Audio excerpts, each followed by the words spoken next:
Hophni and Phinehas, the two sons of Eli, served as priests in the tabernacle of the Lord. But those were perverse men who were not afraid of God, nor did they respect the sacred things of the tabernacle. They dared to do evil things before the eyes of God.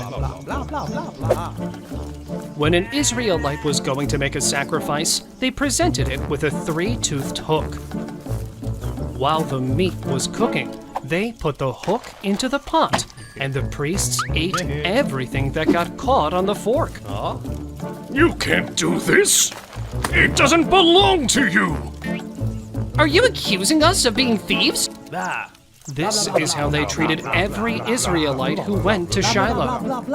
Eli, who was really old, found out about everything his kids were doing to the people of Israel. What's going on here? Eli asked. Oh, nothing, Father. This man is denying us the meat that belongs to us. That is a lie! I am willing to give what is intended by the Mosaic law, but each time I come to offer a sacrifice, these two take more than they should have. Why do you behave like this? Eli asked them. Everyone is talking about your bad behavior. Be good. People are not saying nice things about you. And if you're seen before the eyes of God, something bad can happen. But Hophni and Phinehas weren't obedient. Is that all, Eli? Well, I won't come back here. Meanwhile, the boy Samuel kept growing and being loyal to the Lord under the attention of Eli, earning the love of the Lord and the people. Each year, the parents visited and they brought him a new tunic.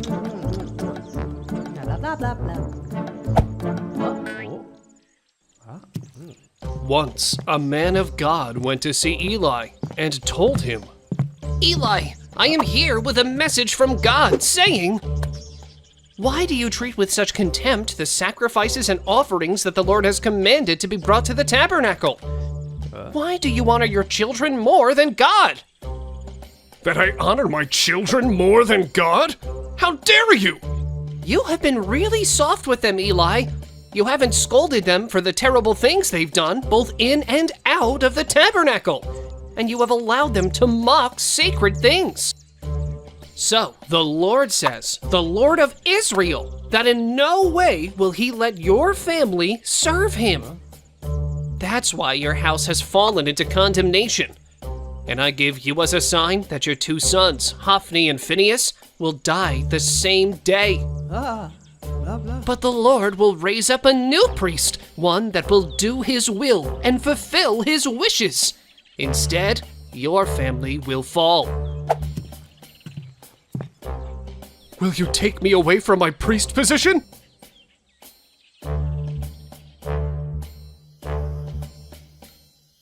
In those times, it was no longer common for God to speak to people, nor were visions frequent. Eli was going blind. One night, while he was resting in his room, Samuel slept in the sanctuary of the Lord, where the Ark of the Covenant was located. In that moment, he heard a voice. Samuel! Samuel! Samuel thought it was Eli who was calling him and went to him. Eli, I'm here. Have you called me? Samuel asked. What happened? You called me. I haven't called you, boy. Go to sleep. Come on, go to sleep. Confused, Samuel went back to sleep. Sometime later, he heard a voice calling him again. Samuel. He got up and went where Eli was.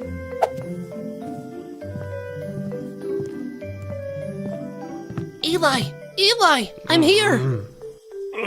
What? Why have you called me? I haven't. I'm tired, Samuel. Come on, go to sleep. Again, he went to sleep, and for the third time, he heard the voice calling his name again. Samuel. Samuel. Quickly, he went back where Eli was. Here I am, Eli. Eli! Eli!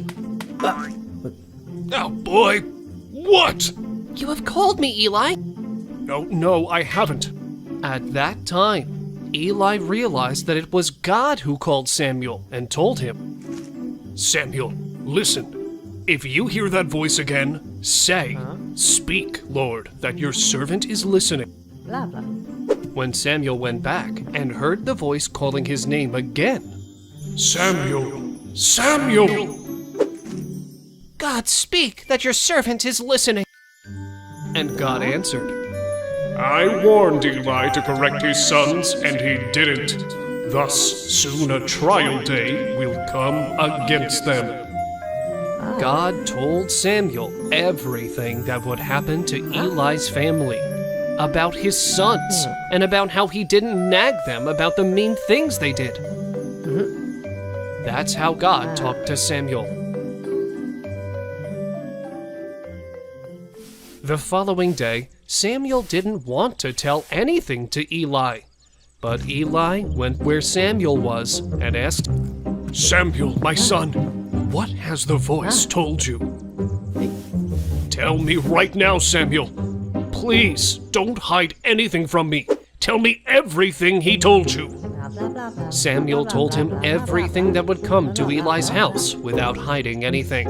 And Eli said, He is the Lord. Do whatever you like.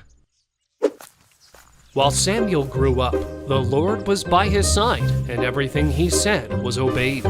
All Israel acknowledged that Samuel was a prophet confirmed by God. Sometime after, the Philistines attacked the Israelites. During the war, the Philistines were winning, killing 4,000 Israelites. In the camp, the bosses of Israel were asking themselves, Why? Why are we losing? Why is the Lord giving us away at hands of the Philistines? And someone had an idea. Hey, if we bring the Ark of the Covenant that is in Shiloh to be near us, then those Philistines will know that God is by our side. Everyone agreed, and so they did. When they took away the Ark of the Covenant, both sons of Eli, Hophni and Phinehas, were in charge of it. When they saw it, every Israelite soldier was excited and started shouting so loud that the earth trembled. The Philistines heard the screams and asked themselves, What is happening? What's all the fuss about in the camp of those Hebrews?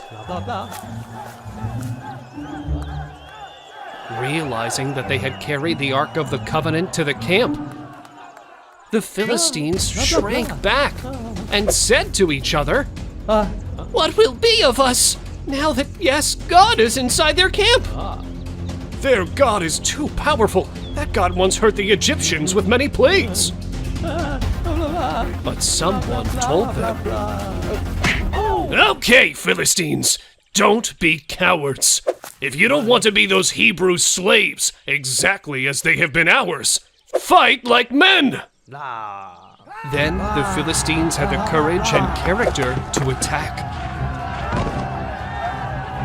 God is with Israel!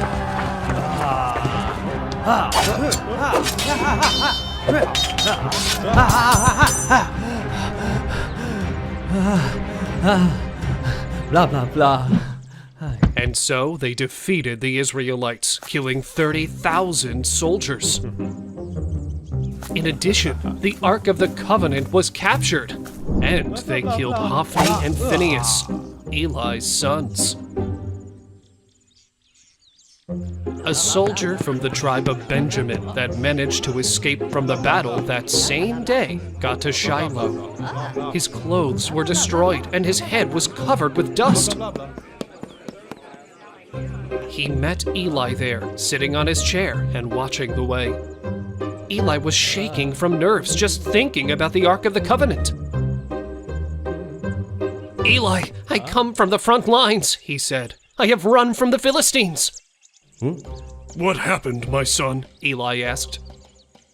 The Israelites have been defeated by the Philistines. The army has suffered a terrible defeat. And also, your 2 sons. Tell me, what has happened to them? Hophni and Phinehas are dead, and the Ark of the Covenant has been captured. Just upon hearing mention of the Ark of the Covenant, Eli fell onto his back from the chair next to the door. Blah, blah, blah. As he was old and very heavy, he broke his nape and died.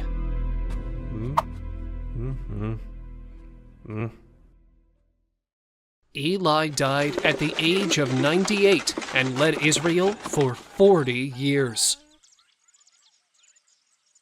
His daughter-in-law, Phinehas' spouse, who was pregnant at that time, had a difficult birth when she knew that the Ark of the Covenant had been captured and that her father-in-law and husband were dead. Blah, blah, blah.